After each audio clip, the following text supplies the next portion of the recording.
เข้าไปฮอดเฟซบุ๊กเปิดพ่อรูปเจ้ายามใดมันจูก็ย้อนว่าอายยังหากลายเจ้าใจร้ายทิมอายน้ำตาคลอสำนีบอกคนเคยโนหักกันห่างอายบ่โดนพอเขาคนนั้น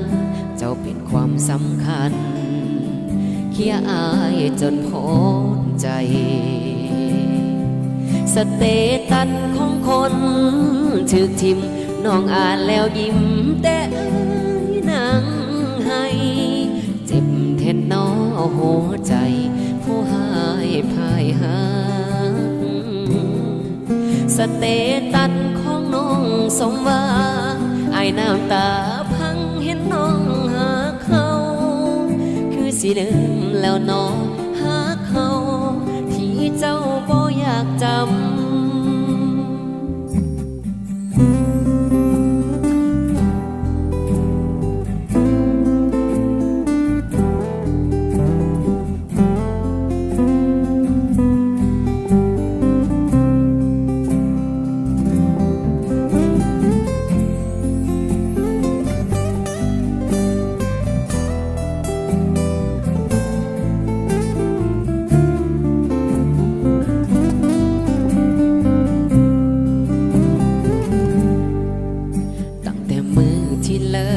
กั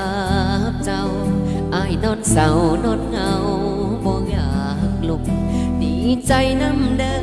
ที่เจ้ามีความสุขอ้ายนอนกอดทุกเบิดทางไปน้ำตาไหลผ่านแก้มเปื้อนหน้าจออ้ายโพดหน้าวอให้เจ้าหากันหลายก่อนปิดเฟซขอโพสเตตัสสุดท้ายฝากกดไลค์ให้อ้า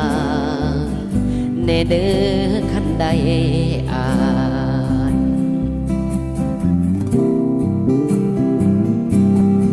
สเตตัสของคนถือทิมน้องอ่านแล้วยิ้มแต่นั่งให้เจ็บแทนน้อหัวใจผู้หายพ่ายหาสเตตัสของน้องสมว่าไอ้น้ำตาพังเห็นน้องหาเขาคือสิลืมแล้วน้อหาเขาที่เจ้าบ่อยากจำสเตตัสของคนถือทิมน้องอ่านแล้วยิ้มแต่เอ้ยนั่งให้เจ็บแทนน้อหัวใจผู้หายพ่ายหาสเตตัสของน้องสมว่าไอ้น้ำตา